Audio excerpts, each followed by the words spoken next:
Hi అండి. మన subscribers కోసం స్పెషల్గా అయితే ఆవిరి వడలతో మజ్జిగ పులుసు అనేది ఎలా తయారు చేయాలో చూపించబోతున్నానండి. దానికి కావాల్సిన ఐటమ్స్ వచ్చేసరికి కందిపప్పు, శనగపప్పు, బియ్యం, జీలకర్ర, ధనియాలండి. ఈ కాంబినేషన్తో అయితే మనం చేసుకున్నామంటే చాలా సూపర్గా ఉంటుందండి. ఇంకా వచ్చేసరికి మనకి పచ్చి కొబ్బరి అయితే కావాలండి. తర్వాత వచ్చేసరికి పచ్చిమిర్చి, అల్లం అండి. ఈ ఐటమ్స్ తోటి అయితే మనం మజ్జిగ పులుసు ఆవిరి వడలు అయితే తయారు చేయబోతున్నామండి. మరి ఎలా చేస్తాము ఏంటి అనేది అయితే మీరు లాస్ట్ వరకు చూసారు అని అంటే మీకే అర్థమవుతుంది. సూపర్ టేస్ట్ అయితే ఉంటుందండి. ముందుగా ఈ 5 ఐటమ్స్ని అయితే మనం నానబెట్టుకోవాలండి ఒక 2 అవర్స్. అవి ఏంటంటే ధనియాలు, జీలకర్ర, కందిపప్పు, శనగపప్పు, బియ్యం అండి. ఈ 5టిని వచ్చేసరికి 2 అవర్స్ అయితే నానబెట్టుకోవాలండి. నానబెట్టుకున్న తర్వాత మనం మిక్సీకి అయితే వేసుకోవాలండి. ఈ ప్రాసెస్ తోటి మీరు ఒక్కసారి ట్రై చేసి చూడండి. మజ్జిగ పులుసు తినని వాళ్ళు కూడా ఇష్టంగా అయితే తింటారండి. అది నాది గ్యారెంటీ. ఒక్కసారి అయితే ట్రై చేసి చూడండి. ట్రై చేసి ఎలా ఉంది, మీరైతే మజ్జిగ పులుసు ఎలా చేస్తారు అనేది అయితే కామెంట్ సెక్షన్లో తెలియజేయండి. మనం వడలు అనేది డీప్ ఫ్రై కూడా ఏం చేయం కాబట్టి మనకి హెల్త్కి కూడా చాలా మంచిదండి. ఈ సమ్మర్లో అయితే మనం మజ్జిగ అనేది తినాలి అని అనుకున్నప్పుడు డైరెక్ట్గా కొంతమంది మజ్జిగ తినరు అలాంటప్పుడు ఈ వడలు అనేవి వేసేసి మజ్జిగ పులుసు చేశారనంటే పిల్లలైనా పెద్దలైనా సరే అంటే చాలా ఇష్టంగా అయితే తింటారండి. ఇవి చాలా సూపర్ సాఫ్ట్గా ఉంటాయి కాబట్టి పెద్దవాళ్ళకైనా ఎటువంటి ప్రాబ్లం ఉండదండి. మనం డీప్ ఫ్రై చేస్తే వడలు అనేవి క్రిస్పీగా ఉంటాయి కాబట్టి పెద్దవాళ్ళు తినలేరు అనుకుంటారండి. ఇది డీప్ ఫ్రై కాదు, ఆవిరి కాబట్టి ఆవిరి వడలు కాబట్టి మనకి చాలా ఫ్లఫీగా అయితే చాలా బాగుంటాయండి. సాఫ్ట్గా అయితే ఉంటాయి. ఒక్కసారి అయితే ఈ విధంగా అయితే ట్రై చేసి చూడండి.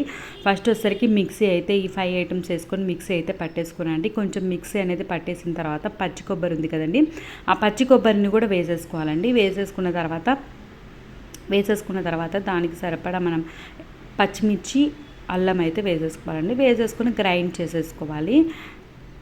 మరీ ఎక్కువగా వాటర్ అయితే వేసేయొద్దండి. మనకు వడలకి ఎంత వాటర్ అయితే అవసరం ఉంటుందో చూసుకొని వాటర్ అనేది వేసుకున్నామనంటే వడలు మరీ మెత్తగా అయిపోతే పిండి ప్రాబ్లం లేకుండా ఉంటుందండి. అందుకోసమని చూసుకొని వాటర్ అనేది వేసేసుకోవాలండి. వేసేసుకున్న తర్వాత మనకు వచ్చిన ఈ పిండిని అయితే 2 పార్ట్స్కి అయితే చేశానండి. ఎందుకంటే మజ్జిగ పులుసులో కూడా కొంచెం ఇది అనేది వేయాలండి ఈ పిండి అనేది. అందుకోసమని ఒక సపరేట్గా 2 సపరేట్ బౌల్లోకి అయితే తీసుకున్నానండి.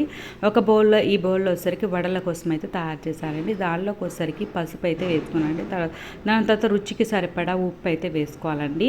నెక్స్ట్ మనము మజ్జిగ పులుసులో కూడా తీసుకున్నాం కదా, దానిలో కూడా కొంచెం పసుపు, ఉప్పు అయితే వేసానండి. కొంచెం ఇంగువ అయితే వేసుకోవాలి. తర్వాత వచ్చేసరికి కరివేపాకు, కొత్తిమీర కూడా సన్నగా అయితే తరిగేసుకొని వేసేసుకోవాలండి. చూడండి ఈ విధంగా రెండిటిల్లోకి అయితే నేను ఉప్పు అనేది, కరివేపాకు, పసుపు అన్నీ అయితే వేసేసానండి. బాగా కలిపేసుకోవాలండి. తర్వాత కొంచెం బియ్యం పిండి అయితే వేసేసుకోవాలండి. మనం వడలకి తయారు చేసుకోవాలి కదా, దానికోసం వచ్చేసరికి కొంచెమేనండి. చూస్తున్నారు కదండి, కొంచెం బియ్యం పిండి అనేది వేసేసుకొని బాగా కలిపేసుకొని మనం ఇడ్లీ కుక్కర్ ఉంటుంది చూడండి, ఆ ఇడ్లీ కుక్కర్లో వచ్చేసరికి చిన్నగా ఈ విధంగా అయితే వడలండి. మీరు పెద్దగా కావాలంటే పెద్దగా చేసుకోవచ్చండి. మేమైతే జస్ట్ చిన్నగా అయితే ఈ విధంగా ఒక ప్లేట్లో వచ్చేసరికి ఒక దానిలో వచ్చేసరికి 3 అన్నట్లుగా పెట్టేసామండి. చిన్నగా ఉంటాయి, బాగుంటాయి అని చెప్పేసి ఈ ఇడ్లీ కుక్కర్లో మీకు ఎన్నైతే ఉన్నాయో అన్నిటికైతే సరిపడా పెట్టేసుకొని మనం పెట్టేసుకోవాలండి. ఒక 10 మినిట్స్ 15 మినిట్స్ పెట్టేసుకున్నామని అంటే మనకి సాఫ్ట్గా అయితే వడలు అనేవి ఉడికిపోతాయండి. తర్వాత వచ్చేసరికి ఆ లోపల మనం మజ్జిగ అనేది మంచిగా అయితే గ్రైండ్ చేసుకొని పెట్టుకోవాలండి. ఈ మనం ముందుగానే పిండి అనేది పక్క తీసుకున్నాను చూడండి, ఆ పిండి కొంచెము ఈ మజ్జిగ కొంచెము మిక్సీ అయితే పట్టేసుకుంటే మనకి ఈ విధంగా అయితే తయారవుతుందండి. ఈ విధంగా తయారైన మజ్జిగ పులుసుని వచ్చేసరికి మనం ఒక బాక్స్లో ఒక బౌల్లో అయితే తీసేసుకొని బాగా మరిగించుకోవాలండి. మనకి కలర్ అనేది చేంజ్ అయిపోయి ఒక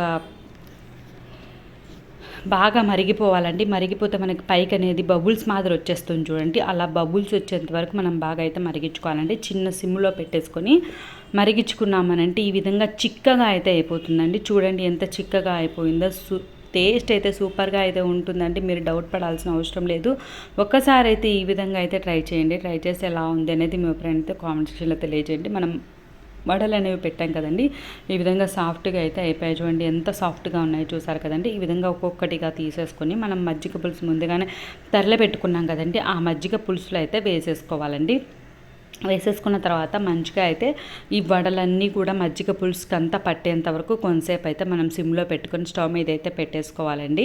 మనకి మజ్జిగ పుల్లగా ఉంటే పర్లేదండి, కొంత పులిసిపోతే ఏం అవసరం లేదు పులుసలేదు మజ్జిగ అని అనుకుంటే గిన మనం కొంచెం నిమ్మకాయ అనేది పిండేసుకుంటే సరిపోతుందండి. ఒక్కొక్కసారి మనకు మజ్జిగ మరీ పులిసిపోయింది అని అంటే పులిసిపోయిన మజ్జిగను తినలేమని పడేస్తుంటాం చూడండి. అలాంటప్పుడు ఈ విధంగా ఆవిరి వడలు మజ్జిగ పులుసు చేసుకున్నామంటే సూపర్గా అయితే ఉంటుందండి. ఈ ఈ మజ్జిగ అనేది కొంచెం పులుపు అనేది తక్కువగా ఉంది అని చెప్పేసి మేమైతే నిమ్మకాయ అనేది పిండేసుకున్నామండి. ఆ నిమ్మకాయ అనేది పిండేసుకోవడం కూడా మనం ఈ వడలన్నీ ఉడికిన తర్వాత ఈ వడలు అనేది వేసిన తర్వాత ఒక పొంగు అయితే రావాలండి. కొంచెం పొంగు అనేది వచ్చిన తర్వాత మనం స్టవ్ ఆఫ్ చేసుకొని నిమ్మకాయ రసం అనేది వేసేసుకోవాలండి.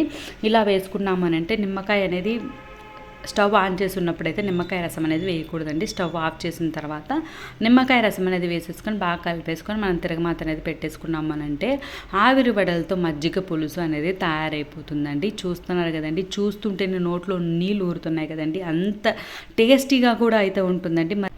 కొంతమంది అయితే అనుకుంటారండి ఏం బాగుంటుందిలే అని. ఒక్కసారి అయితే ఈ విధంగా అయితే ట్రై చేసి చూడండి. మజ్జిగ పులుసు తినని వాళ్ళు కూడా అండి 2-3 టైమ్స్ అయితే తింటారండి, నాది గ్యారంటీ అండి. మా మామయ్య అయితే చాలా సూపర్గా ఉంది అని అన్నారండి. చాలా హ్యాపీగా అయితే అనిపించింది. మా అన్నయ్య అయితే మజ్జిగ పులుసు తినరు, మా అన్నయ్య కూడా తిన్నారండి. చాలా బాగుంటుంది, తప్పకుండా ట్రై చేయండి.